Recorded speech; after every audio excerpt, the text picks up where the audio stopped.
এই কোন আবুল রে, এইভাবে কেউ কিল মারে?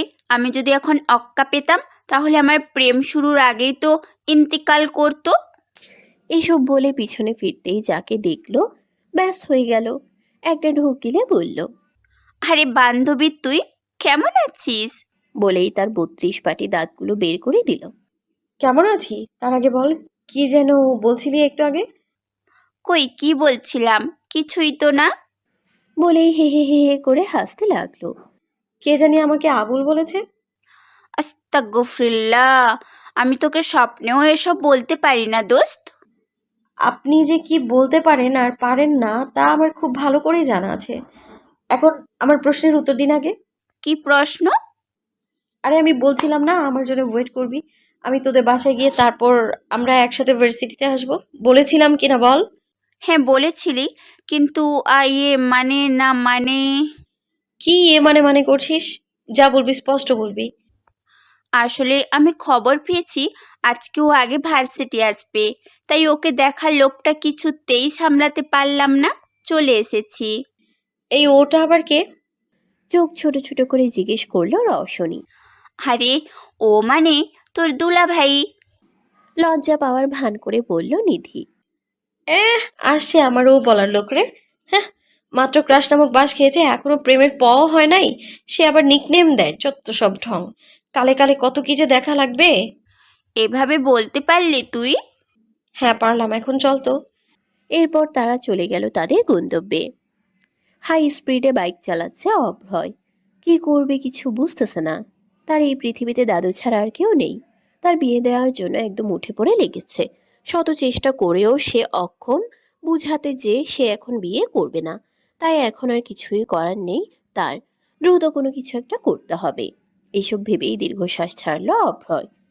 দেখতে দেখতে একটা টং দোকানের সামনে বাইকটাকে দাঁড় করালো। বাইক থেকে নেমে দোকানে গিয়ে সিগারেট নিয়ে সেটা দিয়ে ধোঁয়া উড়াতে লাগলো সে। সিগারেট খেতে খেতে হঠাৎ সামনে তাকাতেই থমকে গেল সে। এক রমণী হাতে ব্যাগ নিয়ে রোড ক্রসে ব্যস্ত। চুলগুলো বেনি করা, উজ্জ্বল শ্যামলা গায়ের রং, মেরুন রঙের থ্রিপিস সাথে ম্যাচিং পায়জামা ওড়না। গরমে ঘেমে গেছে দেখাই যাচ্ছে। হালকা লাল হয়ে আছে মুখটা। নাকের ডগায় বিন্দু বিন্দু ঘাম, যা তার সৌন্দর্যকে যেন আরো বাড়িয়ে দিয়েছে। বাজারের ব্যাগ নিয়ে সে কখন থেকে দাঁড়িয়ে আছে কামিনী। গরমে অসহ্য লাগছে, কিন্তু তাও কিছুই করার নেই।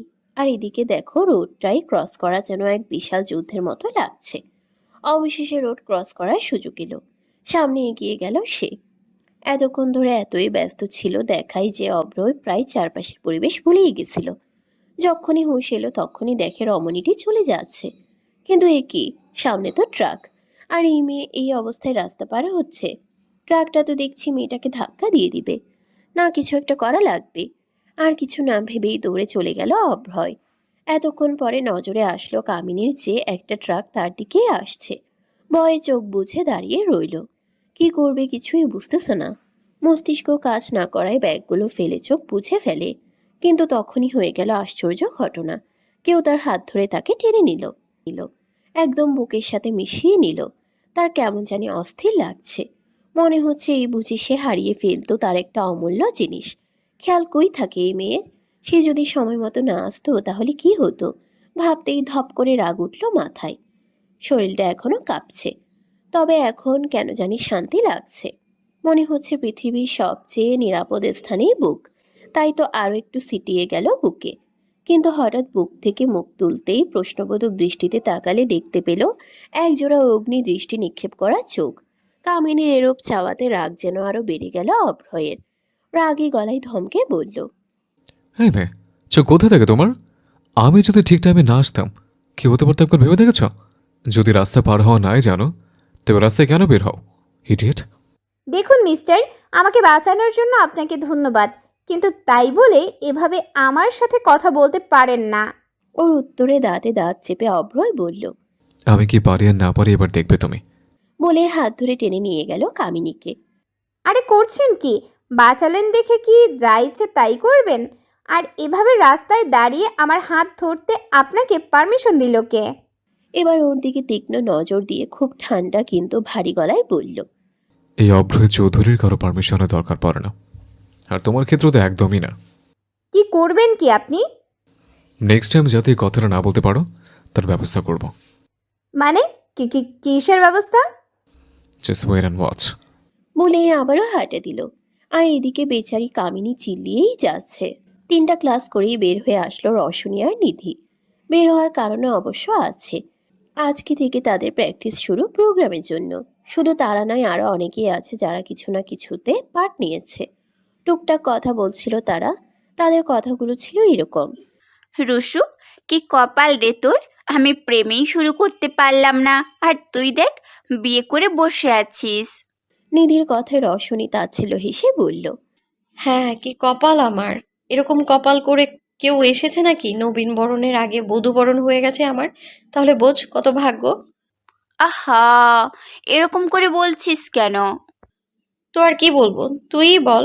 আমি জাস্ট কিছু ভাবতেই পারছি না, কি থেকে কি হয়ে গেল। থাক, হয়েছে, তোকে আর এসব নিয়ে ভাবতে হবে না, যা হয়েছে হয়েছে। হুম। নিধি রশনির অবস্থা বুঝতে পেরে কথা ঘুরিয়ে বলল, এই রুশু, তুই অনুষ্ঠানের দিন কোন কালারের শাড়ি পরবি রে? হুম, জানি না, দেখি কোনটা পরবো। ও আচ্ছা শোন, ভালো কথা মনে পড়েছে। কি? ভার্সিটি শেষে তোদের বাড়ি যাব আমার জিনিসপত্রগুলো নিতে। তাই আমার জন্য কিন্তু ওয়েট করবি। আচ্ছা বাবা, আচ্ছা। হ্যাঁ। বাই দ্য ওয়ে, তুই তো অভিনয় দিচ্ছিস, কিন্তু সেটার প্র্যাকটিস নাকি আরও পরে শুরু হবে। তো তুই এতক্ষণ করবি কি? কারণ নাচেরটা তো কিছুক্ষণেই শুরু হয়ে যাবে। দেখি কি করি। আমি বলি কি, তুই বরং আমার সাথেই চল, ওখানে দাঁড়িয়ে দেখবি, না হয় এতে বোরও ফিল করবি না। তারপর তোর সময় হলে তুই যাস। আচ্ছা, তাই করি তাহলে, চল। হ্যাঁ চল। ইতালি। অন্ধকার রুম, নিস্তব্ধ পরিবেশ। রুমের কোথাও কোনো আলো নেই। বোঝার উপায় নেই যে এখন দিন নাকি রাত। কোনো সুস্থ মানুষ বা সাধারণ মানুষের জন্য এখানে থাকা অসম্ভব প্রায়। হঠাৎ সে অন্ধকার ভেদ করে এক ছটাক আলোক রশ্মি এসে হানা দিল রুমটির মধ্যিখানে। হালকা আলোয় দেখা যাচ্ছে রুমের মাঝখান বরাবর একটা টেবিল বা ডেস্ক, তার সাথে এক বিশাল ইজি চেয়ার। কালো আরম কেদারাটি দখল করে বসে আছে এক মানব। মানুষটি মধ্যবয়স্ক, পরনে তার black sweet, formal get up, তবে বর্তমানে তার উপরে কোটটি চেয়ারের সাথে রাখা। দেখেই বোঝা যাচ্ছে আলো পড়াতে সে কতটা বিরক্ত। চোখ মুখে ফুটে উঠেছে বিরক্তি। কপাল কুঁচকে দরজা খুলে আলোর সৃষ্টিকারী লোকটার দিকে তাকিয়ে বলল, কি হয়েছে? কতবার বলেছে তোমাকে এই সময় আমাকে বিরক্ত করবে না? দুঃখিত গডফাদার, তবে এখন এই নিউজটি দেওয়া খুবই প্রয়োজন। কি এমন নিউজ শুনি যার জন্য তুমি তোমার জানের পরোয়া না করে আমাকে এই সময় বিরক্ত করলে? শ্যাডো কুইন বিয়ে করেছে। এয়ার টিকিট বুক করো, আমরা বাংলাদেশে যাচ্ছি, প্রাইভেট জেট নয়, যেন কেউ আমাদের পরিচয় সম্পর্কে সামান্যতমটাও টের না পাই। গডফাদার। দাঁড়াও, শোনো। ওকে গডফাদার। খান ইন্ডাস্ট্রি যে আমাদের সাথে মিটিং করতে চায় সেটা কনফার্ম করো এবার। অনেক তো ঘোরালাম। কথাগুলো বলেই লোকটা বাঁকা হাসল। বাংলাদেশ। অভ্রয় কামিনীকে টেনে নিয়ে যায় তার বাইকের কাছে। বাইকের কাছে আসতেই কোনো রকম কথা ছাড়াই কামিনীকে ছুঁড়ে ফেলে প্রায়। হেলমেট পরতে পরতে বলল, ফাস্ট কারে তো ওঠো, তার আগে হেলমেট পরে নাও। ওর এরূপ আচরণে কামিনী তো রেগে বোম। নেহাত উপকার করেছে, তার প্রাণ বাঁচিয়েছে বিধায় এতক্ষণ চুপ ছিল। কিন্তু তাই বলে যা ইচ্ছে তাই করবে লোকটা? না, আর নেওয়া যায় না। তাই তো এবার কিছুটা রাগী গলায় বলল, কি হচ্ছেটা কি? আপনি কি পাগল? আমাকে এভাবে টেনে এনেছেন কেন? আরে আশ্চর্য তো, আমি তো আপনাকে কিছু বলছি না, কি কথা কেন বলছেন না? জাস্ট শাট আপ, আর একটা কথা বলবে না। বলবো না মানে 100 বার বল। কামিনী আর নিজের কথা শেষ করতে পারল না। তার আগেই তার ঠোঁটের দখল নিয়ে নিয়েছে অভ্রয়। হঠাৎ অভ্রয়ের এরকম কাণ্ডে কি রিয়েকশন দিবে তা বুঝে আসলো না কামিনীর। সে অবাক হতবাক। কি হলো এটা? কামিনীর ঠোঁটে ছোট্ট একটা চুমু খেয়ে অভ্রয় বলল, যত কথা তত চুমো। একটা ওয়ার্ড বের করলেই চুমো খাবো, তবে অবশ্যই প্রত্যেকবার সময়টা বাড়বে চুমো খাবার। আশা করি বুঝতে পেরেছ। অভ্রয়ের কথার পিঠে আর কিছু বলার সাহস পেল না কামিনী। তবে মনে মনে লজ্জাও পেয়েছে। তাই অভ্রয়ের কথা মতো কোনো প্রকার টু শব্দ ছাড়াই গাড়িতে উঠে বসলো। আর এদিকে অভ্রয় যে এতক্ষণ ধরে কামিনীর কার্যকলাপ পর্যবেক্ষণ করছিল, তার বাইকে উঠা দেখে মুচকে হাসি দিল। তারপর সেও বাইকে উঠে ধরে বসো। না, সমস্যা নেই, পড়ে যাবে। অভ্যেস আছে। ওকে। বলে একটা স্মার্ক করলো অভ্রয়। এরপর বাইকটাকে স্টার্ট দিয়ে আবার ব্রেক কষলো, যার দরুন কামিনী ঝুঁকে পড়ে অভ্রয়ের কাঁধের উপর। আরে আরে, কি করছেন? এভাবে কেউ বাইক চালায়? কে কিভাবে চালায় জানি না, তবে আমি এভাবেই চালাই। ওর উত্তরে কটমট করে তাকালো কামিনী ওর দিকে, যা মিররে দেখে একটা তৃপ্তির হাসি দিল অভ্রয়। তারপর আবার বলতে শুরু করলো। কে যেন বলেছিল অভ্যেস আছে? উফ, আপনি আপনি একটা অসহ্য। তাই? আচ্ছা। অন্যদিকে তো mister Adnan, please start the meeting. তারপর আদনান তার প্রেজেন্টেশন সবাইকে দেখালে সবাই হাততালির মধ্য দিয়ে শেষ হয় তার presentation. Thanks for the presentation mister Adnan, please sit down. Mister Arhan, আপনার কাছে কেমন লাগলো মিস্টার আদনানের presentation? I like it mister Alina. তাহলে ডিল ডান করা হোক। ইয়েস। আলিনা ডিল ডান করলে তারা সবাই হ্যান্ডশেক করে। তারপর আলিনা সবার উদ্দেশ্যে বলল। অভ্রয় বাইক চালাতে চালাতে কামিনীকে জিজ্ঞেস করলো। নাম কি? কাজ কি? এই, তোমার সমস্যা কি বলো তো? কোনো কথার অ্যান্সার কি তুমি ঠিক করে দিতে পারো না? না, পারি না। আগে বললেই তো হতো। তুমি আমার চুমু খেতে চাও? এই, আমি কখন বললাম এসব কথা? ডিরেক্টলি তো বলোনি, কাছে বুঝিয়ে দিচ্ছ। চুপ করুন অসভ্য লোক। কামিনী আমার নাম। আগে বললেই তো হয়ে যেত। আমাকে না এত কষ্ট করতে হতো, আর না অসভ্য লোকের ট্যাগ পেতাম। উফ, নাম জানা হয়েছে না? তাহলে এখন থামুন। ওর কথায় পাত্তা না দিয়ে অভ্রয় আবার বলল। শুধু কামিনী? হ্যাঁ। আগে পরে কিছু নেই? অভ্রয়ের কথায় কামিনী কিছু একটা ভাবলো, তারপর বলল। না, নেই। সহজ কথাই তো, এত ভাবার কি ছিল? আমি বলতে ইচ্ছুক নই। কামিনীর এবারের কথাটা কিছুটা সিরিয়াস গলায় শোনা গেল, তবে এ ব্যাপারে সেরকম কিছু ভাবল না অভ্রয়। সে আবার বলল। আমরা কি আগে কখনো দেখা করেছে? প্রথমবার দেখছি আপনাকে আমি। সেটাই তো কথা। আমিও তো তোমাকে বাপের জন্মেও দেখিনি। তাহলে কেন মনে হচ্ছে তোমার আর আমার এটা প্রথম দেখা নয়? কারণ আপনি পাগল, তাই। কামিনীর জবাবে কিছু বলল না অভ্রয়, শুধু একটা দীর্ঘশ্বাস ছাড়ল। May I come in ma'am? Yes, come in. সুন্দর হাসি দিয়ে প্রবেশ করল একটি রমণী, জিন্স সাথে পার্পেল ও অফ হোয়াইটের মিশ্রণের কুর্তি গায়ে, স্ট্রেট করা চুলগুলো ছেড়ে দেওয়া, বাম হাতে ঘড়ি, ডান হাত দিয়ে একটা ফাইল ধরে আছে, চিকন ফ্রেমের চশমা যা তার সাথে একদম পারফেক্ট মানানসই, পায়ে একজোড়া মাঝারি হিল জুতো, ঠোঁটে দেয়া লিপ অয়েল, গালে ব্লাশ, ফর্সা গায়ের রঙের সাথে যা অত্যন্ত নিখুঁতভাবে মেয়েটার সৌন্দর্যকে উপস্থাপন করছে। আরে নিশিতা যে, তা খবর কি? ম্যাম, ওদিকটায় সব একদম ঠিক আছে। জাস্ট আপনার একটা সাইন লাগতো এই ফাইলে। কোথায় ফাইল? এই তো। তারপর ফাইল দিলে সেখানে আলিনা সাইন করে দেয়। Thanks ma'am. You are welcome. Rishita চলে যেতে নিলে তাকে ডাক দেয় আলিনা। লিসেন নিশিতা, তুমি কি ওদের সাথে কন্ট্যাক্ট করেছিলে? Yes ma'am. তারপর? আগের মতোই, নো রেসপন্স। এটা শুনে আলিনা একটা দীর্ঘশ্বাস ছাড়ল। তার অবস্থা বুঝতে পেরে ঋষিতা বলল। ম্যাম, আপনি চিন্তা করবেন না, সব ঠিক হয়ে যাবে। হ্যাঁ, তাই যেন হয়। আর শোনো, কোথায় থাকছো? এখানে? ম্যাম, হোটেল বুক করব ভাবছি। সারাদিন ছোটাছুটির কারণে একদম খেয়াল ছিল না। তার আর দরকার নেই। তুমি একটা কাজ করো, আমাদের ফ্ল্যাটেই চলে এসো। কিন্তু ম্যাম। কোনো কিন্তু নয়, আমাদের সাথেই থাকবে।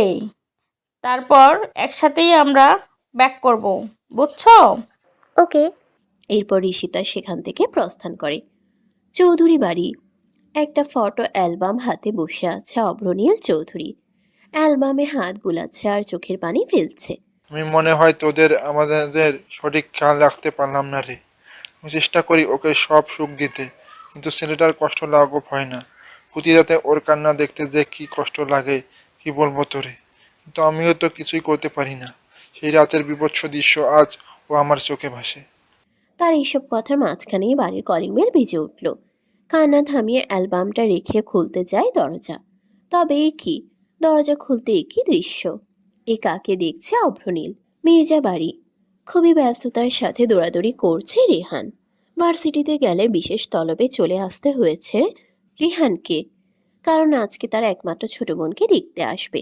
ভাই হিসাবে তো তার দায়িত্ব আছে নাকি, সেই দায়িত্বই অতি নিষ্ঠার সঙ্গে পালন করছে। রিহানা, ও রিহানা, ওট এভার। উফ, এই মেয়েও হয়েছে এক। আজকে যাকে দেখতে আসবে সে নাকি এখনো পড়ে পড়ে ঘুমাচ্ছে। মা আফিয়া মির্জার চিল্লাচিল্লি শুনে মায়ের কাছে যায় রেহান। কি হয়েছে মা, এভাবে চিল্লাচ্ছ কেন? চিল্লাচ্ছি কি আর সাধে, তোর বোন যাকে দেখতে আসবে সে এখনো এত বেলা পর্যন্ত ঘুমোতে পারে। ও, এই ব্যাপার। তা নয় তো কি? আচ্ছা, আমি দেখছি ব্যাপারটা। হ্যাঁ তাই দেখ, আর ভালো কথা, তোর খালা খালুকে বলেছিস? হ্যাঁ মা, বলেছি, কিন্তু তারা আসতে পারবে না।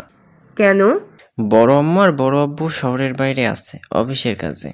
তাহলে আবিরকে বলবি অবশ্যই আসতে, আর হ্যাঁ সাথে যেন বৌমাকেও নিয়ে আসে। তুমি কোনো টেনশন করো না, আমি সব বলে দিয়েছি, আর ও আসবে বলেছে। যাক তাহলে নিশ্চিন্ত হলাম। এরপর রেহান চলে যায় রেহানার রুমে মিশন বোনকে ঘুম থেকে ওঠানো। কাজী অফিসে বসে আছে অভ্রয় আর কামিনী। এতক্ষণ চুপ থাকলেও এখন আর চুপ থাকা যায় না। কি হচ্ছেটা কি, কি শুরু করেছে এই পাগল লোকটা? কিছুই যেন মাথায় ঢুকছে না কামিনীর, তাই সে আর চুপ থাকতে পারলো না, কথাটা বলেই ফেললো। আমরা এখানে কেন এসেছি? তোমার ব্রেনের অপারেশন করতে। কী সব বাজে বাজে কথা বলছেন আমি বলছি নাকি তুমি? আপনি? কাজে অফিসে মানুষ আসে কেন? বিয়ে করতে। এক্স্যাক্টলি। তো যখন জানোই, শুধু শুধু জিজ্ঞেস করার কি আছে? আরে আজব তো। আজবের কি হলো আবার? কি হয়নি বলুন? কি হয়নি? উফ, আপনার কথা অনুযায়ী যদি বলি তার মানে তো আমরা বিয়ে করতে এসেছি। বিয়ে করতে এসেছে, এখানে কোনো মনে করার কিছু নেই। কি কিছু নেই? মনে করার? আরে বাবা। ছি, জামাইকে কেউ বাবা ডাকে? অবশ্য হয়নি এখনো, তবে হয়ে যাবো তো। কি হয়ে যাবেন? জামাই? আমি তো বিয়েই করব না, জামাই হওয়া তো বিলাসিতা। তুমি বিয়ে করবে না, তোমার বাপ করবে। তো বাপকেই করুন। আপাতত মেয়ে যথেষ্ট। বুঝলো যোগ দিতে তর্কে পারবে না ও অভ্রয়ের সাথে, কিন্তু তাও হাল ছাড়লে চলবে না, শান্ত মাথায় বুঝাতে হবে। তাই ভেবে আবার বলল, আচ্ছা আপনি তো বিয়ে করবেন, হ্যাঁ। কিন্তু বিয়ে করতে হলে তো মনের মিল লাগে, আমাদের তো নেই। দরকার নেই। আমি তো আপনার ভালোবাসি না। Who cares? আমি কাজের লোক, মানুষের বাসায় কাজ করি। গ্রেট, ভালোই হলো, তোমাকে কাজ শেখানো লাগবে না। আমরা দাভাইয়ের কাজ সহজে করতে পারবে। আমি মজা করছি না, আমি আরহান খানের বাসায় কাজ করি। তো তোমার কি মনে হয় আমি মজা করছি? হুম, মোটেও না। আর ওয়েট, তুমি কি বললে আরহান খানের বাসায় কাজ করো? হ্যাঁ। ওয়াও, এখন তো তোমাকে আরও ছাড়বো না। বলেই বাঁকা হাসলো অভ্রয়। কি ছাড়বো না? আমার ব্যাকগ্রাউন্ড জানেন, ফ্যামিলি জানেন, একজন কাজের লোককে বিয়ে করতে উঠে পড়ে লেগেছেন কেন? লিসেন, তোমার ফ্যামিলি কি, তোমার ব্যাকগ্রাউন্ড কি, তুমি অন্যের বাসায় কাজ করো, তোমার ফিলিংস আছে কি নেই, আমাকে ভালোবাসো নাকি বাসো না, that doesn't matter. I don't care. আমি আবারও বলছি, এইসব বিষয়ে আমার কিচ্ছু যায় আসে না। আমি তোমাকে বিয়ে করতে চাইছি মানে বিয়ে করব। আর এখানে আমি তোমার মতামত জানতে চাইনি, সো মুখ বন্ধ রাখো। ফোর্স করছেন? যা ভাবতে ইচ্ছে করে ভাবো। এভাবে কিন্তু ঘৃণা বাড়বে, ভালোবাসা না। চ্যালেঞ্জ করছো? যদি বলি হ্যাঁ? কামিনীর কথায় এবার ওর দিকে ফিরল অভ্রয়, চোখে চোখ রেখে বলল, চ্যালেঞ্জ অ্যাকসেপ্টেড। তুমি আমাকে ভালোবাসবে একদিন, এত ভালোবাসবে যে পুরো পৃথিবীর সাথে লড়তে পেছপা হবে না, এত ভালোবাসবে যে মৃত্যু কবুল করবে বুক ফুলিয়ে। এমন একদিন আসবে যেদিন তুমি আজকের এই দিনের জন্য, আজকের এই কাজের জন্য কৃতজ্ঞতা প্রকাশ করবে, বলবে সেদিন তুমি এসেছো বিধায় আজ আমি এত সুখী। কলিং বেলের শব্দে দরজা খুলতে গেলেন আলিনা। বর্তমানে ফ্ল্যাটে একাই আছেন তিনি। এই ফ্ল্যাটটা মূলত তাদের কেনা হয়েছে কারণ বিজনেসের কাজে তাদের এখানে প্রায় আসতে হয়, অন্যত্র যেতে হয় তবে এই শহরে বেশি। দরজা খুলতেই সামনে দেখা মিলে এক সুন্দরী মেয়ের। বেবি পিঙ্ক কালারের একটা মিনি ফ্রক, সাথে ঢিলেঢালা জিন্স, চোখে সাদা চিকন ফ্রেমের চশমা, এক হাতে ঘড়ি, চুলগুলোকে পনিটেইল করে বাঁধা, ঠোঁটে লিপ অয়েল, ফর্সা মুখশ্রী লাল হয়ে গেছে গরমে। মিষ্টি এক হাসি উপহার দিয়ে মেয়েটি বলল, hello madam, good afternoon. Good afternoon. ঋষিতার হাসির বিপরীতে নিজেও একটা হাসি দিয়ে কথাটি বলল আলিনা। আলিনা আবার বলতে লাগলো, ভেতরে এসো। আর এই বুঝি তোমার আসার টাইম হলো। সরি ম্যাম, আসলে আমার ব্যাগটা ফ্রেন্ডের কাছে ছিল, ওদের বাসায় ফ্রেশ হয়ে একেবারে এসেছি। বলেই ব্যাগটা নিয়ে ভিতরে ঢুকলো ঋষিতা। ঋষিতাকে রুমে নিয়ে যেতে যেতে আলিনা বলল, বেশ বেশ, খেয়েছো কিছু? হ্যাঁ ম্যাডাম। এই হচ্ছে তোমার রুম। Thanks madam. ধুর ফাগলি, থ্যাঙ্কস এর কি আছে? তুমি তো আমার মেয়ের মতোই। আর শোনো, এখন যেহেতু অফিসে যাওয়ার আর তাই আমাকে আন্টি বলে ডাকবে, অফিস টাইমে ম্যাডাম বলবে। আরও একবার কৃতজ্ঞতা নিয়ে দেখলো সামনে থাকা এই ভদ্র মহিলাকে ঋষিতা। ঋষিতা কয়েকদিনই হলো জয়েন করেছে। এখনো ভার্সিটির স্টুডেন্ট সে। যেহেতু পড়ালেখা শেষ হয়নি তাই তার চাকরি পাওয়া ছিল দুষ্কর।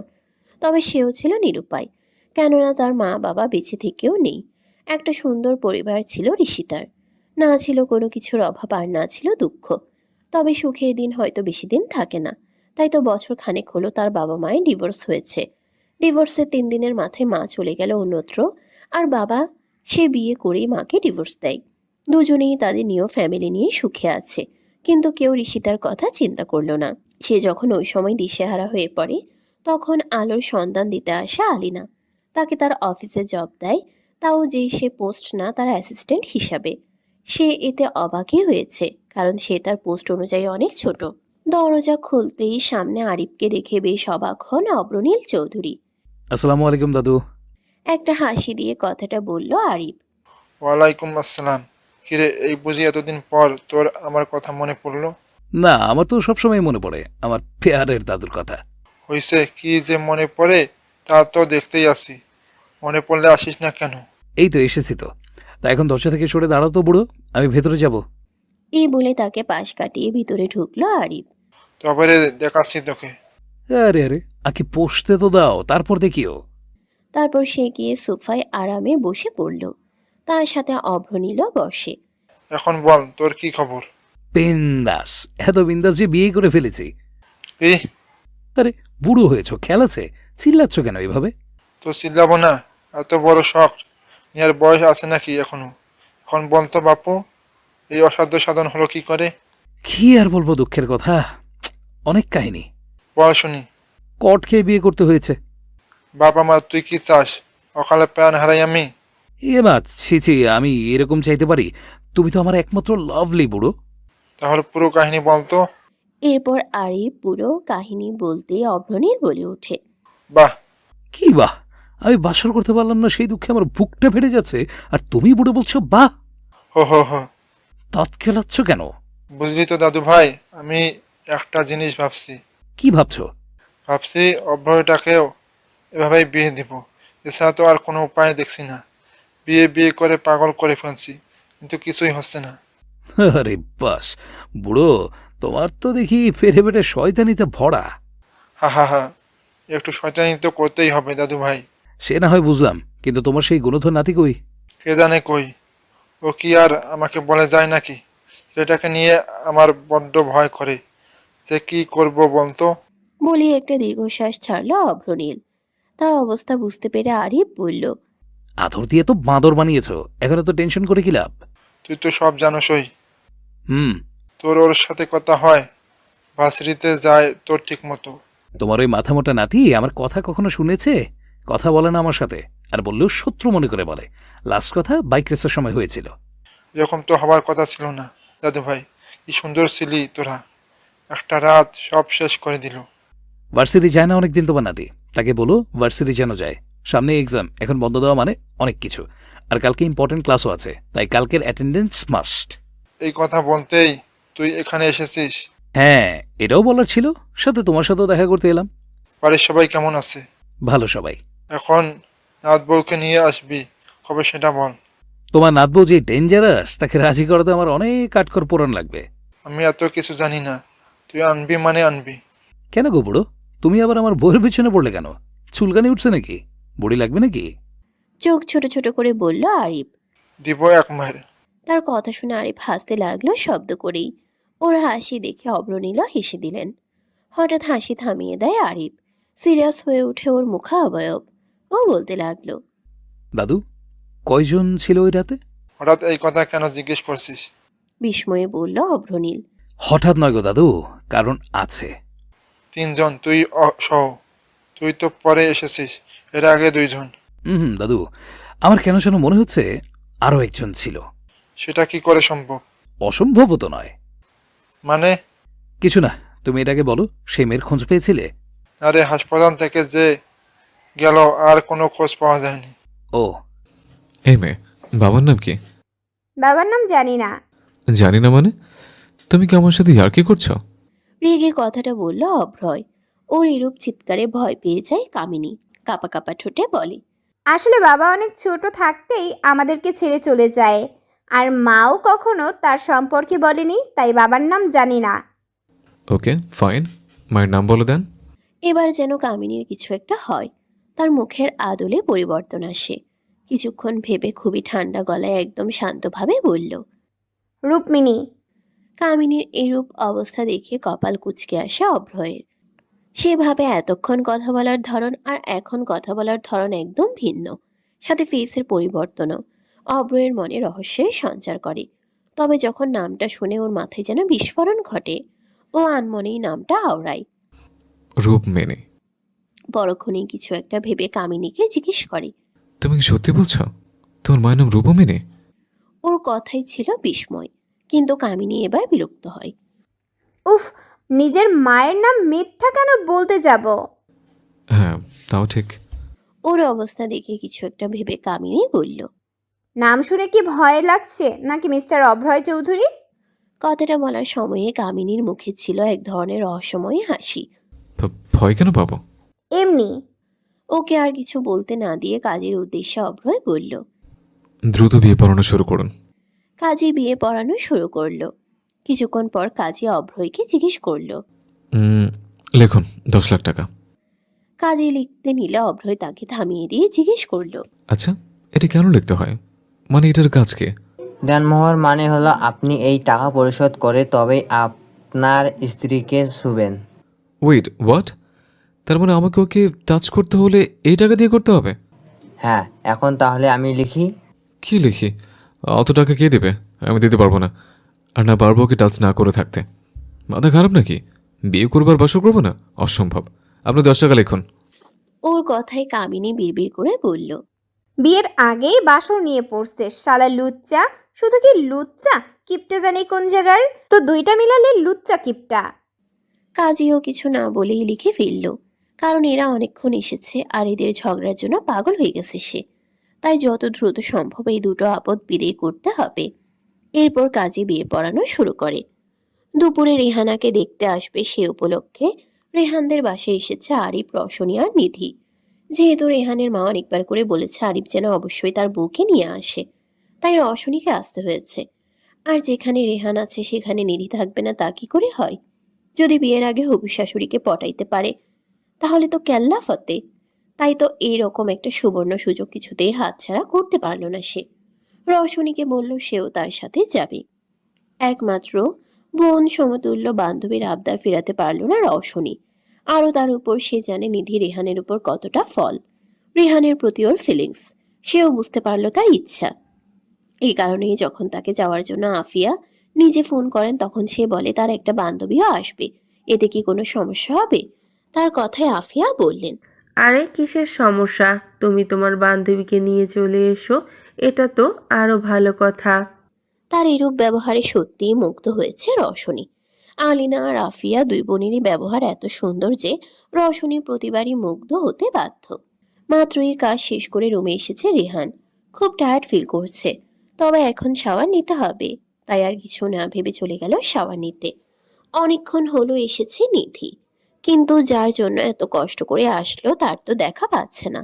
কোথায় সে? সে কি জানে? তাকে দেখার জন্য নিধির তৃষ্ণার্ত চোখ দুটো চাতক পাখির মতো চেয়ে আছে। না, এভাবে বসে থাকলে দেখছি কোনো কাজই হবে না, কিছু একটা করতেই হবে।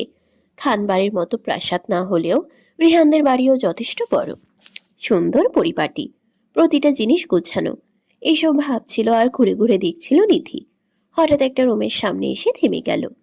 দোতলায় আছে বর্তমানে সে। প্রায় সবগুলো রুমেই তালা দেয়া, শুধু রিহানের রুম খোলা ছিল। যেহেতু সে রিহানার রুমে গিয়েছে, তাই এটা যে রিহানার রুম না তা সে জানে। তবে এটা কার রুম? কারণ গেস্টদের জন্য নিচতলায় রুম খুলে দেওয়া হয়েছে, আর আঙ্কেল আন্টির রুমও নিচতলায়। তবে কার রুম এটা? রেহানের? কথাটা ভাবতেই চকচক করে উঠল নিধির চোখ। সে কিছু না ভেবেই ঢুকে পড়ল। রুমের দরজা খোলা থাকায় বেশি অসুবিধা হয়নি। তবে রুমে ঢুকেই বুঝতে পারল সে রং টাইমে এসেছে। সামনেই দাঁড়িয়ে আছে রেহান, খালি গায়ে, শুধু একটা টাওয়েল পেঁচানো। গোসল করে এসেছে দেখেই বোঝা যাচ্ছে, কেননা গা ভিজা আর আরেকটা এক্সট্রা টাওয়াল দিয়ে মাথা মুছছে।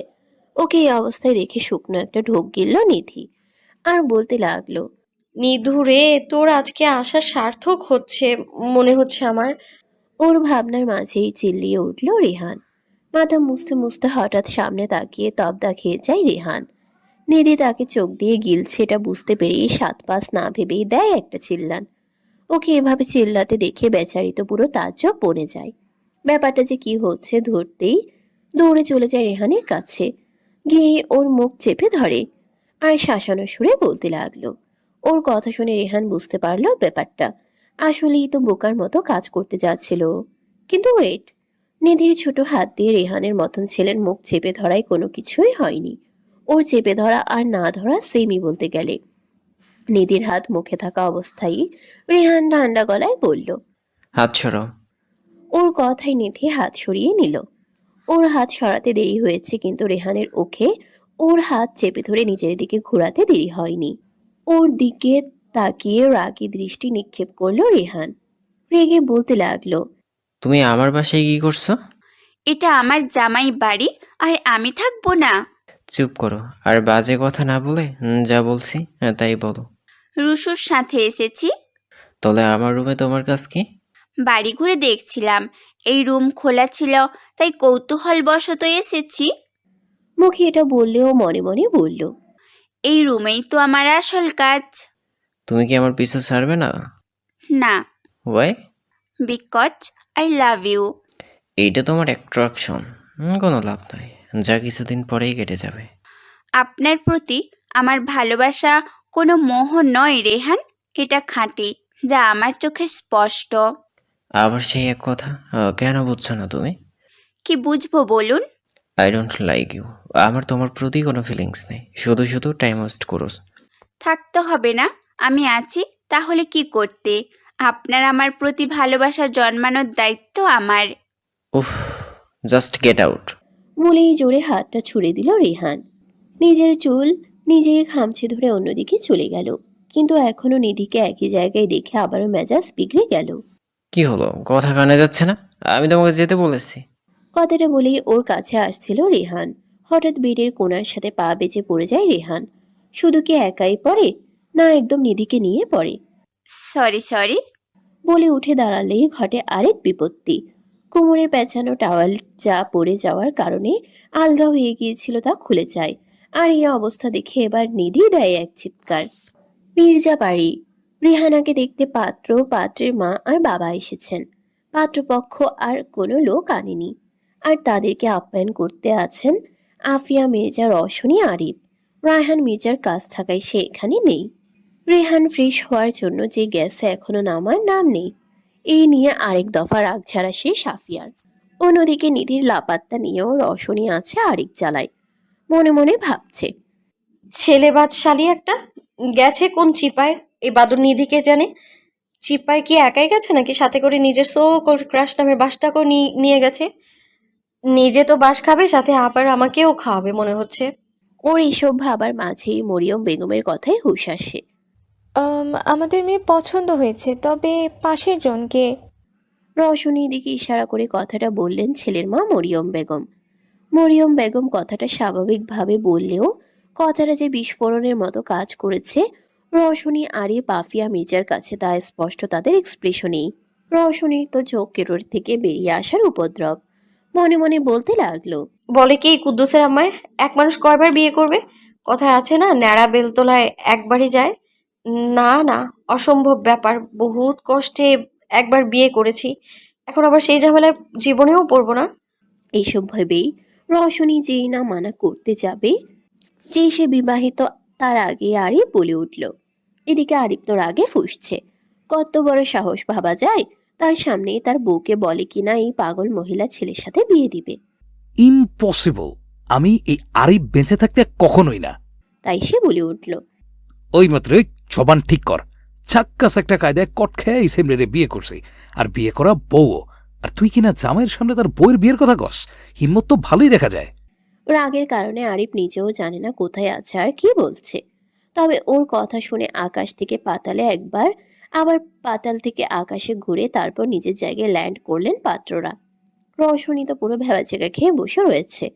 মানলাম মানা করেছে, কিন্তু এটা মানা করার কোনো পদ্ধতি রে ভাই? বিড়বিড় করে বলতে লাগলো, হ এখন মাইক আইনা দেই তোরে, ক যে কট খাইয়া বিয়ে করছি, এলাকার মানুষের কয়ে দে তুই। আজ এটা পাবলিক যত সব। দেখুন মিসেস মির্জা। কি দেখবে? আর কি দেখার বাকি রাখছস তুই বেয়াদ্দব মহিলা? মরিয়ম বেগমের কথার প্রতি উত্তরে কথাটা বলল আরিফ। আরে কি হচ্ছে কি? আমাদের কথা বলতে না দিয়ে নিজেই বলছো? আর এটা কোন ধরনের আচরণ? মিসেস মির্জা, আপনারা কি আপনাদের বাসায় আসা গেস্টদের এভাবে অপমান করে আপ্যায়ন করেন নাকি? আমরা আমাদের গেস্টদের কিভাবে আপ্যায়ন করি তা আপনার দেখা লাগবে না।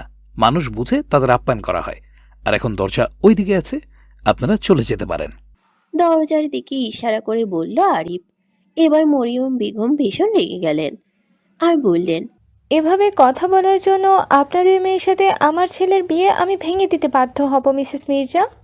মরিয়মের কথার উত্তর দিতে গেলে আরিফকে থামিয়ে দিয়ে এবার আফিয়া নিজেই বলতে লাগলেন, যেখানে পাকা কথা পর্যন্ত দূরে থাক, ভালো করে আলাপও হয়নি, সেখানে আপনি বিয়ে ভাঙার কথা কিভাবে, কোন যুক্তিতে বলছেন আমি না সেটা বুঝতে পারছি না। আর যদি বলেন আমরা আমাদের গেস্টদের এভাবে আপ্যায়ন করি কি না, তাহলে বলবো হ্যাঁ, কারণ গেস্ট যেরকম তার আপ্যায়নটাও সেরকম। তাই এ ব্যাপারে আমি আবিরের ভুল দেখছি না, বরং ভুল করছেন আপনারা। জামাইয়ের সামনে তার বউকে বিয়ের মতো সেনসিটিভ প্রপোজাল দিলে তার রাগ করা অবাঞ্ছকর কিছু নয়। আর রইল কথা কি ভুল করেছেন, তা হলো সেটা হলো আপনারা দেখতে এসেছেন একজনকে, কিন্তু তাকে পছন্দ হয়নি বলে আরেকজনকে সিলেক্ট করবেন, এটা ঠিক নয়। এতে ওই মেয়ে এবং তার বাবা মায়ের ওপর দিয়ে কি যায় তা জানেন? অবশ্য জানবেন কিভাবে? জানলে এমন কাজ করতেন না। আশা করি সবগুলো বিষয় বোঝাতে সক্ষম হয়েছেন, তাই দয়া করে এবার আসবেন। ধন্যবাদ। অপমানে আর রাগে ফুঁসতে ফুঁসতে চলে গেলেন পাত্রপক্ষরা। ইতালি, বিশাল আলিশান বাড়ি। এই যেন বাড়ি নয়, বরং কোনো রাজা বাদশাদের প্যালেস বা অট্টালিকা। দৈর্ঘ্যে আর প্রস্থে দুইয়েই এই বাড়িকে টেক্কা দিতে পারে এমন বাড়ি দ্বিতীয়টি নেই এই ইতালিতে। পুরো ব্ল্যাক রঙের বাড়িটি দেখলেই বোঝা যায় এই বাড়ির নিজস্ব এক ওজন ক্ষমতা। বাড়ির নামের জায়গায় গোটা গোটা অক্ষরে লেখা ক্রোভান প্যালেস। আর এরকম একটা বাড়ির ভিতরের পরিবেশ সম্পূর্ণ ভিন্ন। বিভিন্ন লাইটে আলোকিত ও ঝলমল করছে বাড়ির ভিতরের পরিবেশ। তবে এই বিশাল বাড়িতে থাকে শুধু দুজন লোক, আর সব মেইড। এত বড় বাড়ি, তবে কেন কোনো মানুষ নেই? তখনই দেখা যায় ডাইনিং টেবিলে বসে খাবার খাচ্ছে দুজন পুরুষ। সেদিনের সেই মধ্যবয়স্ক লোকটি আছেন যার নাম কাইলেন ক্রোভান। তার মুখোমুখি হয়ে বসে আছে এক অতীব সুদর্শন যুবক। অকিন ব্লু আইস, তার সাথে বাজ পাখির মতো তীক্ষ্ণ দৃষ্টি, লম্বা নাক, নিকোটিন খাওয়া ছাইরঙা ঠোঁট, যার কোনায় আছে এক বাদামি রঙের তিল। ব্ল্যাক টি শার্ট, উপরে ব্ল্যাক ওভারকোট, তবে ভারী ওভারকোট না। ব্ল্যাক প্যান্ট, হাতে রোলেক্সের ব্ল্যাক ঘড়ি, সিল্কি চুল যা অরিও ব্ল্যাকের মিশেল, ফর্সা গায়ের রং যা তার স্টাইল সৌন্দর্যকে করে তুলেছে আরো বেশি চোখ ধাঁধানো। হঠাৎ নীরবতা ভেঙে কাভেরো ক্রোভান নামের সুদর্শন যুবকটি তার বাঁকা হাসি মিশ্রিত ঠোঁটজোড়া নিয়ে বলল, জি গডফাদার। কি বলে ডাকবো তোমায়, গডফাদার নাকি আঙ্কেল? অবশ্যই আঙ্কেল, দুনিয়ার সবার কাছে গডফাদার হলো, তোমাদের দুজনের কাছে তো নয়। একটা হাসি দিয়ে কথাটা বলে কাইলেন। দুজনের কথা শুনে একটু আগের স্বাভাবিক মুখের আদল পরিবর্তন করে মুখটা হয় গম্ভীর। শক্ত গলায় কাবেরও বলল, Luil vora noen ancora finito. Cosa sta ancora finito in Bangladesh? Questo palazzo di Coravansta se nintendo la sua presenza. কাজটা কি এখনো শেষ হয়নি? এখনো কি করছে সে বাংলাদেশে? এই ক্রোভ্যান প্যালেসে সে তার অনুপস্থিতি অনুভব করছে। বিয়ে করেছে। Che cosa sta scando con me con bratuto soesce? What? তুমি কি আমার সাথে পুলিশ জোকস করছো? এটা কোনো জক্স নয় my dear. Did she forget her mission? সে কি তার মিশন ভুলে গেছে? আমি এই বিষয়ে নিশ্চিত না, কিন্তু আমার মনে হয় আমাদের তাকে মনে করিয়ে দিতে হবে। এজন্যই আমরা বাংলাদেশে যাচ্ছি। Bangladesh. May I come in ma'am? Yes, come in. Ma'am, তারা আমাদের মেইলের রিপ্লাই দিয়েছে। গম্ভীর ফেস নিয়ে কিবোর্ডে কিছু টাইপ করছিল আলিনা। হঠাৎ ঋষিতার কথাটা যেন হজম করতে পারছিলেন না, তাই তো হাত চালানো থামিয়ে দিয়ে তার দিকে তাকিয়ে রইল কিছুক্ষণ। হয়তোবা বোঝার চেষ্টা করছে কিছু। যখন বিষয়টা মস্তিষ্ক দ্বারা বুঝতে সক্ষম হলো, তৎক্ষণাৎ অবাক দৃষ্টিতে তাকালো আলিনা। অবাক গলায় জিজ্ঞেস করলো, সত্যি? Yes ma'am. But how is possible? Ma'am, impossible, ও তো ছিল না। কথাটা বলার সময় হাসলো ঋষিতা।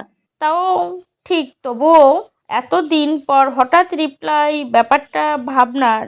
এনিওয়ে, কি রিপ্লাই দিয়েছে সেটা বলো। তারা বাংলাদেশে আসছে। হোয়াই? ব্রুকোচকে জিজ্ঞেস করলো আলিনা। সেটা তো বলতে পারবো না, তবে তারা আমাদের কোম্পানির সাথে ডিল করতে রাজি হয়েছে। নিস্তব্ধ হয়ে গেল আলিনা ঋষিতার কথায়। কিছুক্ষণ চুপ থেকে আবার বলল, আর কিছু বলেনি? খুব শীঘ্রই মিটিং ডেট আর প্লেস চালিয়েছে। ও।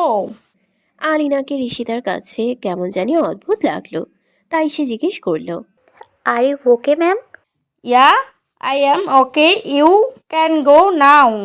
এরপর ঋষিতা চলে গেলেও আলিনার কোনো পরিবর্তন হয় না। সে তো ভাবছে কি হচ্ছে এগুলো। চৌধুরী বাড়ি।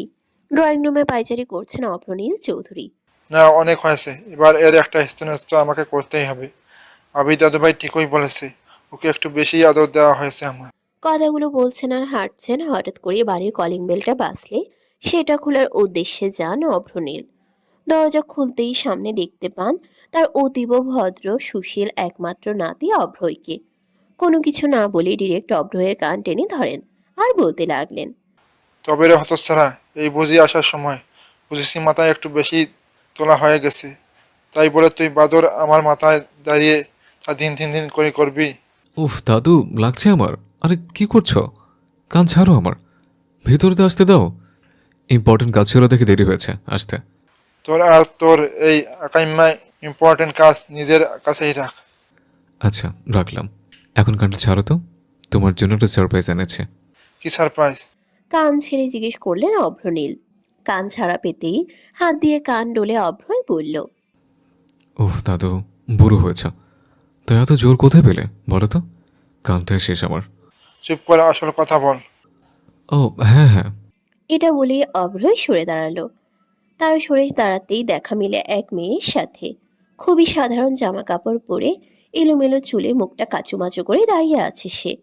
হঠাৎ অভ্রয়ের সাথে একটা মেয়েকে দেখে কিছু বুঝতে পারলেন না অভ্রনীল, তবে বেশ অবাক হয়েছেন।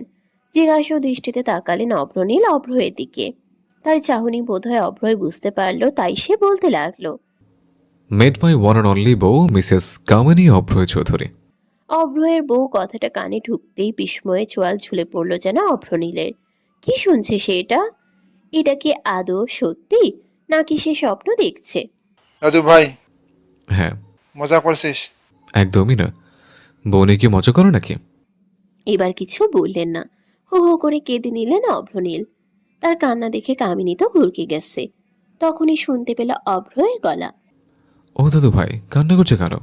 তুমি জানো না আমি তোমার চোখের জল সহ্য করতে পারি না? কান্না থামাও না প্লিজ। অভ্রয়কে জড়িয়ে ধরে কান্না করছেন অভ্রনীল। তবে অভ্রয়ের কথা শ্রবণ হতেই এবার অভ্রয়কে ছেড়ে দিয়ে চোখের জল মুছে বলল, এই কান্না যে আনন্দ অশ্রু দাদু ভাই। আচ্ছা, অনেক হয়েছে, তোমরা অনেক ক্লান্ত, সারাদিন অনেক ধকল গেছে মনে হয়, তাই নাত বউকে নিয়ে রুমে যাও, এখানে না দাঁড়িয়ে। অভ্রও দাদুর কথায় সায় দিয়ে কামিনীকে কিছু বলার সুযোগ না দিয়ে ওর হাতটা ধরে টেনে নিয়ে যায় ওকে নিজের সাথে। মির্জা বাড়ি। পাত্রপক্ষ চলে যায়, সবাই একটু বসে। হঠাৎ চিৎকারের আওয়াজে সবাই যে যার জায়গা থেকে উঠে পড়ে। দোতলার দিকে অবাক দৃষ্টিতে তাকিয়ে থেকে আফিয়া বলে ওঠে, এ কি চিৎকার তো রেহানের রুম থেকে আসছে। রেহানের রুম থেকে আসছে কথাটা শুনতেই রওশনীর হাত পাও যেন ঠান্ডা হয়ে যায়। মুখ দিয়ে নখ কামড়াতে কামড়াতে উপরে রেহানের রুমের দিকে তাকায়। আর কিছুক্ষণ পরপর ঢোক গিলছে, কারণ চিৎকারের আওয়াজেই সে বুঝে গেছে চিৎকারটা কার।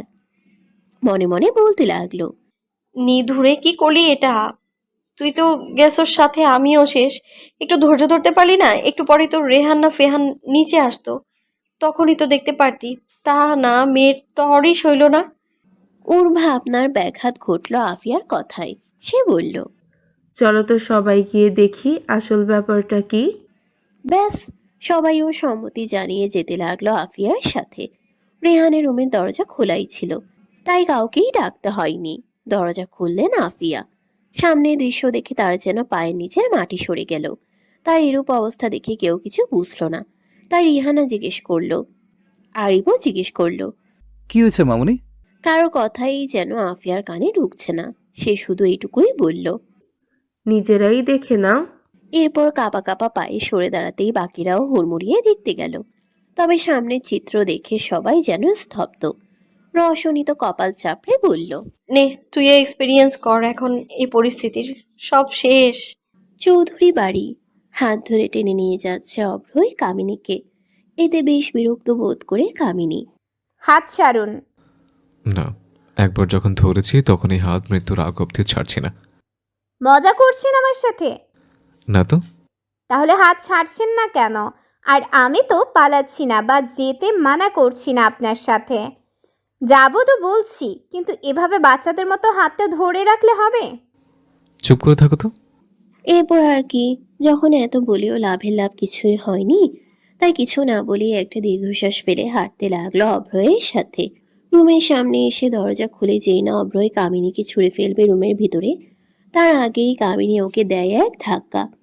ধাক্কা খেয়ে রুমের ভিতর হুমড়ি খেয়ে পড়লো অভ্রয়। বুঝতে চেষ্টা করলো আসলে ঘটনা কি। তাকে আর বেশি কিছু বুঝতে না দিয়ে কামিনী বলে উঠল, কি ভেবেছেন আমার হাত ধরে টেনে নিয়ে ছুঁড়ে মারবেন আমায়? কিন্তু সেটি তো হচ্ছে না, কারণ আমি তো আর ওই উপন্যাসের নায়িকা না। আর তাছাড়া এইসব অনেক আগের ট্রেন্ড। আপনি কিছু নিউ করতেন তাহলে ভালো হতো। তার কথাই তো বেচারা অভ্রয় আহাম্মক হয়ে গেল। আর তাকে পাশ টেঙ্গিয়ে নিজেই রুমের ভিতরে চলে গেল কামিনী। মির্জা বাড়ি। মুখোমুখি হয়ে সোফায় বসে আছে রেহানার নিধি। মুখ গোমরা করে বসে আছে রেহানার, তার দিকে অসহায় চোখে তাকিয়ে পাশে বসে আছে আরিফ। অন্যদিকে নিধি তো বেজায় খুশি, মিটিমিটি হাসছে। বিরক্তির কারণে মুখ দিয়ে চ বর্গীয় শব্দ উচ্চারণ করলো রওশনী। এক প্রকার বিরক্ত নিয়েই নিধিকে বলল, আরে আমার মা, কিছু তো শরম কর। মানছি যাকে তোর পছন্দ, তোর তার সাথেই তোর বিয়ে হচ্ছে, তাই বলে যে একটু লজ্জা করবি না, তা আবার হয় নাকি? তার এইসব কথার মাঝখানেই আফিয়া বলে উঠল, ও আবার কিসের লজ্জা পাবে? লজ্জা তো পাওয়া লাগে আমার বাদর ছেলের। ছি ছি, এভাবে কেউ একটা মেয়ের সামনে নিজেকে প্রেজেন্ট করে? উপস্থিত সবাই তো আফিয়ার কথাই তাজ্জব। তারা তো ভেবেছিল আফিয়া বোধহয় নিধিকেই দোষ দিবে, কারণ সচরাচর মেয়েদের দোষটাই সবার আগে নজরে পড়ে সবার। মা, তুমি কি আসলেই আমার মা? অবাক হয়ে প্রশ্নটি করল রেহান। না, তোকে তো টোকাইয়া আনছি রাস্তার ধারে ড্রেন দিয়া। সে মা, কি সব বলছো? ওই নোংরা ড্রেন থেকে ওয়াক। নাক মুখ কুচকে কথাটা বলল রেহান। গর্ধব, আর ঢং করতে হবে না, কাজী এসে যাবে কিছুক্ষণের মধ্যেই। চুপচাপ ভদ্র ছেলের মতো কবুল বলবি, বোঝা গেছে? আরে আজব তো, আমার কথাটা তো শোনো। কোনো কথা শুনতে চাই না আমি। দোষ করলো এই মেয়েটা, অথচ বলির পাঠা আমাকে হতে হচ্ছে। রাগ ঝাড়ি আমাকে শুনতে হচ্ছে কেন? মেয়েটাকে তো কিছুই বলছো না তুমি। কি বলবো? হ্যাঁ, কি বলবো? আমি গোসল করছি, তখন ও আমার রুমে কেন এসেছে? আমি বলার পরেও দাঁড়িয়েছিল কেন? এরকম না করলে তো কিছুই হতো না। তোমার ওই টাইমেই কেন গোসলে যাওয়া লাগলো? না তুমি গোসলে যেতে আর না তুমি এখানে থাকতে, তাহলে আর কোনো ঝামেলাই হইতো না। ধর, এগুলো আবার কি কথা? তুমি সব ছেড়ে এখন আমার গোসল নিয়ে পড়লে কেন? তোমার কারণে পড়তে হয়েছে। মানে? তুমি গোসল করতে গিয়েছো দেখেই টাওয়াল পরে বের হতে হয়েছে। আর তুমি টাওয়াল পরে বের হয়েছো দেখেই নিধি ফ্রিজ হয়ে গেছে। আর সেখান থেকে নড়াচড়া করতে পারেনি, তোমার কথাও শুনতে পায়নি। আর তাই তুমি ওকে নিশ্চয়ই শাসাতে গিয়েছিলে, আর এখানেই ঘটেছে ঘটনা। আর সবচাইতে বড় কথা হলো তুমি ডোর লক করলে এরকম কিছুই হতো না। তাহলে পুরো ব্যাপারটা কি দাঁড়ায়? আফিয়ার কথা কেটে রেহান বলল, সব দোষ নন্দ ঘোষ। হুম, মোটেই না। আমি এখানে বেচারি মেয়েটার কোনো দোষই দেখছি না। মায়ের কথায় বেশ আশ্চর্য হলো সে। বলে কি তার মা, এই বেচারি? বিড়বিড় করে বলে, এ যদি বেচারি হয় তাহলে ভণ্ডটা কে? তুমি এই মেয়েটাকে এখনো চিনলে না।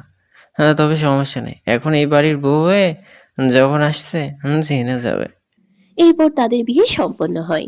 লিসেন ঋষিতা, ক্লোভান কোম্পানি থেকে আজকে সকালে কল করে বলেছে তাদের বিডি শাখায় গিয়ে মিস্টার কাভেরোর সাথে কন্ট্যাক্ট করতে।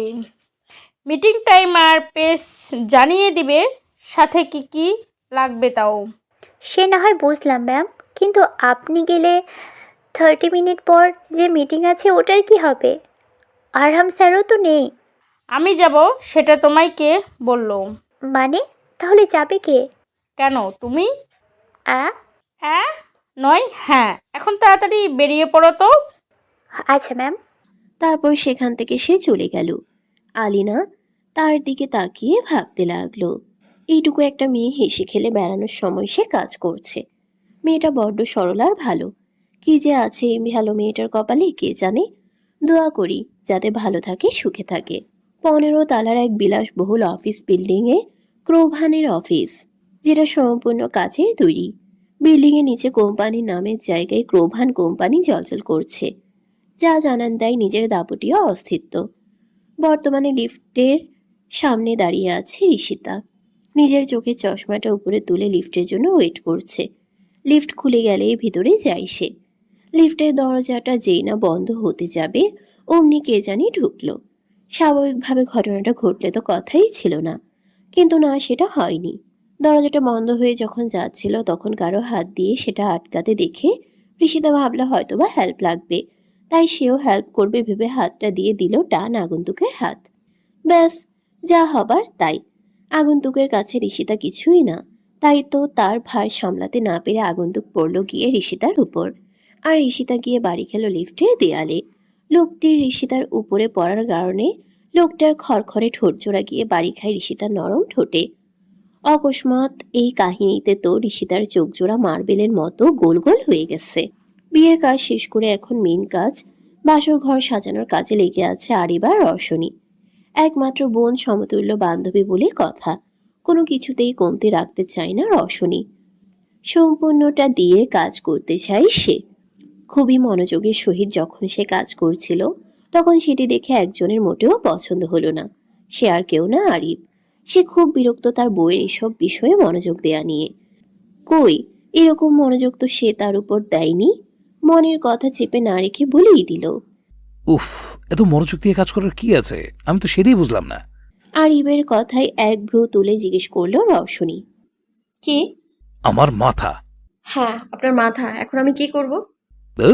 কিসের বউ তুমি আমার? ছি, ভাষা ঠিক করুন। কি সব বলছেন? ভুলে যাবেন আমি আপনার বউ হই। ভুলে জানি দেখি তো বলছি, এত মনোযোগ দিয়ে কাজ করার কি আছে? তাতে আপনার কি? আমি কি মানে? আমারই তো সব। তুমি আমার দিকে তো এত মনোযোগ দাও না, এখন এই ফালতু কাজে ঠিকই মনোযোগ দিচ্ছ। আরিফের কথা শুনে রওশনি তো কথা বলার ভাষাই হারিয়ে ফেলেছে। কি বলবে এই পাগল লোককে সে, তাই চুপ থাকাই শ্রেয় ভাবল। চুপচাপ কাজ করতে লাগলো। কিছুক্ষণ পর খাটটা সুন্দর মতন সাজানো হয়ে গেলে আরিফ বলে উঠল, জান, রওজান। সমস্যা কি আপনার? এভাবে কেন রাখছেন? কট খেয়ে তো আমরাও বিয়ে করলাম, কই আমাদের বছরের খাট তো এইভাবে সাজেনি। চুপচাপ কাজ করুন আর আমাকেও করতে দিন। চুপচাপ যে থাকতে পারছি না বউ, আমার সহ্য হচ্ছে না। ওরা এই ফুল সজ্জিত খাটে বাসর করবে। বউ চলো না, আমরা আমাদের না হওয়া বাসরটা বরং এখানেই সেরে ফেলি, ওদের করা লাগবে না। লিফটে ঘটে যাওয়া এই অনাকাঙ্ক্ষিত ঘটনার জন্য দুজনেই অপ্রস্তুত হয়ে পড়ল। অস্বস্তি আর লজ্জারা মিলে যেন ঘিরে ধরেছে ঋষিতাকে। তবে কাভেরোকে দেখলে কিছুই বোঝা যাচ্ছে না। অকস্মাৎ ঘটনায় কাভেরও দ্রুত সরে যায় ঋষিতার থেকে দূরত্ব তৈরি করে। তবে ঋষিতার কোনো হেলদোল দেখা যায় না। এক জায়গায় স্ট্যাচু হয়ে দাঁড়িয়ে থাকে, যেন সে নড়তেও ভুলে গেছে। তার এরূপ কাণ্ডে কাভেরও এক ভ্রু উঁচিয়ে তাকে কিছুক্ষণ পর্যবেক্ষণ করে বলল, Hey girl, don't think anything wrong or negative. It's just a accident. So you'll should also take it as a accident. কাভেরোর কথায় হুঁশ আসে ঋষিতার। সেও দ্বিগুণ কপাল কুঁচকে ভাবল, কি বলল লোকটি তাকে? সে নেগেটিভ ভাবছে না। আর তো চুপ থাকা যাবে না। দেখো, কাভেরোকে উদ্দেশ্য করে কিছু বলতে গেলে ঋষিতার নজরে আসে কাভেরোর আইস। বিড়বিড় করে বলতে লাগলো, আরে বাস, এটা কি রিয়েলাইজ? বাস, আর কোনো কিছু না দেখেই করে বসে এক কাণ্ড। পায়ের উপর ভর দিয়ে উঁচু হয়ে নেয় প্রথমেই, কেননা কাভেরও তার থেকে অনেক লম্বা। দুই হাত দিয়ে তার চোখগুলোকে টেনে ধরে বড় বড় গোল সাইজ করে, আর জহুরের নজরে নিক্ষেপ করে বিজ্ঞদের মতো করে বলতে থাকে। দেখে তো আসলে মনে হচ্ছে। আর কিছু বলা বা ভাবার সময় মিলল না ঋষিতার। তাকে ধাক্কা দিয়ে নিজের থেকে সরিয়ে নিল কাভেরও। Idiot. বলেই গটগট করে লিফট থেকে বের হয়ে যায় সে, কেননা এতক্ষণে লিফট তার কাঙ্ক্ষিত স্থানে এসে গেছে, চৌধুরী বাড়ি। তখন ধাক্কা খেয়ে সোজা ওয়াশরুমে চলে যায় অভ্রয়। অনেকক্ষণ হয়ে গেছে, এখনো বের হওয়ার নাম নেই। এইসব ভাবছে আর পাইচারি করছে কামিনী। হঠাৎ পাইচারি থামিয়ে দিয়ে খাটে গিয়ে বাবু হয়ে বসে পড়ে সে। শালার জামাই আমার কি এমন ধাক্কা দিছি যে সে ওয়াশরুমে বন্দি হয়ে বসে আছে আহাম্মক? বিড়বিড়িয়ে বলছিল কামিনী। তার কথার মাঝখানেই ওয়াশরুমের দরজা খুলে বের হয়ে আসে অভ্রয়। শালের বউ আমাকে জোরে ধাক্কা টেনে দিল, মনে হয় মারপিটে পিএইচডি করে এসছে। বলতে বলতে বের হয়ে দেখা মেলে কামিনীর সাথে। এভাবে বসে থাকতে দেখে তাকে জিজ্ঞেস করলো, কি ব্যাপার, এইভাবে বসে আছো কেন? ফ্রেশ হব। তো হও, আমি কি বারণ করেছি নাকি? এবার বসা থেকে উঠে কটমট করে তাকালো তার আহাম্মক শালার জামাইয়ের দিকে। চিবিয়ে চিবিয়ে বলতে লাগলো, আমি তো জানতাম যে আমাকে মাঝ রাস্তা থেকে তুলে নিয়ে বিয়ে করবে অভ্রয় নামের এক অভদ্র লোক, তাই তো জামা কাপড় সহ রাস্তায় দাঁড়িয়েছিলাম। কামিনীর কথায় অভ্রয় এবার ভালো করে কামিনীকে দেখলো, ব্যাপারটা বুঝতে পারলো। সামান্য এই ব্যাপার? আজ্ঞে হ্যাঁ, আর সামান্য বলছেন মানে কি? ফ্রেশ হয়ে কি জামা কাপড় ছাড়া থাকবো নাকি? থাকতেই পারো, আমার তো কোনো সমস্যা নেই। শালা লুচ্চা, ছি, ভাষার কি সিরি তোমার। আপনি রাখুন আপনার ভাষা নিয়ে। এদিকে আমি মরছি আমার জ্বালায়, আর উনি আছে ভাষা নিয়ে। আরে চিন্তা করছো কেন? তো চিন্তা করব না? না। বলেই কাভার্ড খুলে নিজের একটা শার্ট আর একটা প্যান্ট বের করে কামিনীর সামনে ধরলো অভ্রয়। অভ্রয়ের বাড়িয়ে দেয়া হাতের দিকে চোখ ছোট ছোট করে তাকালো কামিনী। এক আঙ্গুল তাক করে কাপড়ের দিকে ইশারা করে বলল, বাই এনি চান্স আপনি কি আমাকে এগুলা পড়তে বলছেন? ভদ্র বাচ্চার মতো করে উপর নিচ মাথা নাড়িয়ে হ্যাঁ বোঝালো অভ্রয়। তার হ্যাঁ বলতে দেরি, তবে কামিনী জোরে চিল্লিয়ে কি বলতে দেরি হয়নি। ওর চিৎকারে কানে হাত দিয়ে অভ্রয় বলল, গেল গেল আমার গান গেল। মির্জা বাড়ি। বেশরম লোক একটা। এই আপনার কি একটু লজ্জা শরম নেই? বিরক্তি নিয়ে কথাটা রশনি আরিফকে বলল, না নেই, বউ সামনে আবার কিসের লজ্জা? আর তাছাড়া তুমি তো ফার্স্টে বলে নিয়েছো আমি বেশরম লোক। তো আমার বউ, তুমি বলো তো, বেশরম লোকদের লজ্জা থাকে নাকি আবার? বলে এক চোখ টিপ দিয়ে মুচকি হাসলো আরিফ। বেরোন বলছি। কটমট করে বলল রশনি।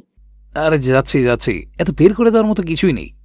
বলতে বলতে বের হয়ে যেতে নিলেও এক পাও দরজার বাহিরে দিয়ে পিছনের দিকে হেলে ঘাড় কাত করে রশনিকে বলে উঠল, বাই দ্য ওয়ে বউ, এইভাবে চললে তো আমার বংশভিত্তি গোল্লায় যাবে।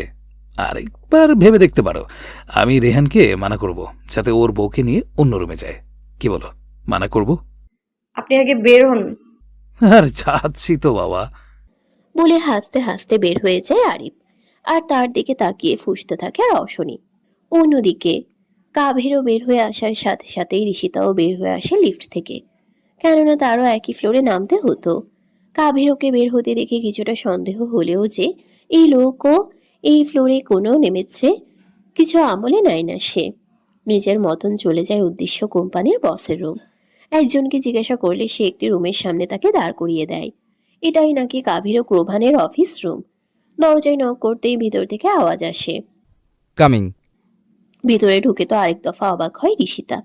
তড়িৎ গতিতে আবার রুমের বাইরে গিয়ে ভিতরে ঢুকে দেখে না, সে তো ঠিক জায়গায় এসেছে।